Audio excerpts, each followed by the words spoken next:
স্কুলের রান্নাঘরে gas cylinder ফেটে আগুনে আহত 2 শিক্ষিকা। লেলুয়া থানার অন্তর্গত ভট্টনগর একটি সরকারি প্রাথমিক স্কুলের ঘটনা। আহত স্কুলের প্রধান শিক্ষিকা সহ দুজনকে নিয়ে যাওয়া হয় কলকাতা মেডিকেল কলেজ হাসপাতালে। প্রার্থনার সময় এই দুর্ঘটনা হওয়ার অল্পের জন্য রক্ষা পায় ছাত্রছাত্রীরা। হাওড়া থেকে চন্দন পলের রিপোর্ট, নিউজ লাইন হাওড়া।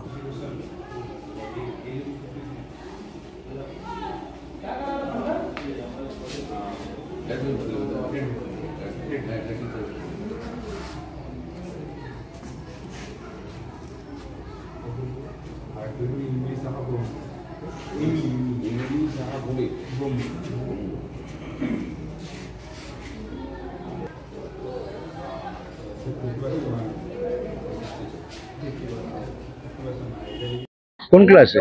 4। তুমি স্কুলে এসেছিলে আজকে? হ্যাঁ, আজকে কি ঘটনাটা ঘটেছিল?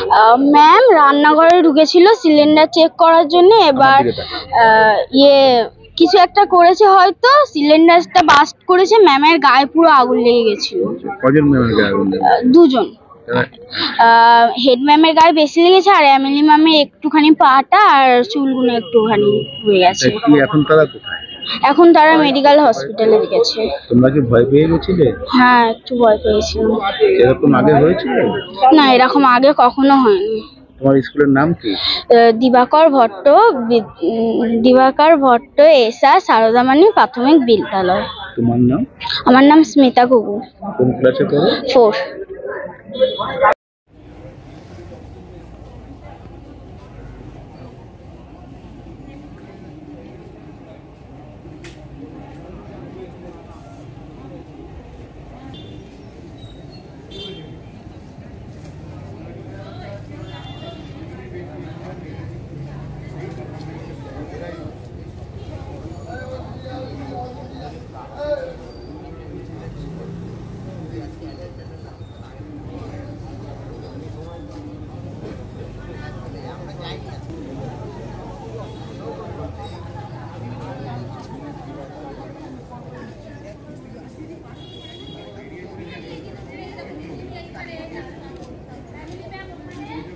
কি ঘটনাটা হয়েছে যে প্রেয়ারের জন্য ঘন্টা পরে তার মানে 1-2 বাচ্চা মেয়ে খালি দাঁড়িয়েছে, আর আমরা সামনেই দাঁড়িয়েছিলাম।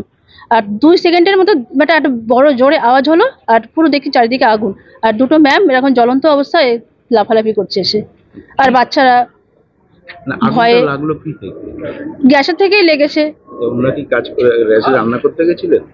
এবার দেখুন কি করতে গেছিলেন, ওই সময় তো আমরা জানি না গ্যাস ফেটেছে, সেটাই জানি আমরা। তখন স্কুল চালু ছিল? চালু ছিল বলতে হ্যাঁ, চালু তো হচ্ছে। হ্যাঁ, একদম প্রথম প্রার্থনার সময়টা হয়েছে। তখন আপনারা উপস্থিত ছিলেন? অবশ্যই, হ্যাঁ। তারপরে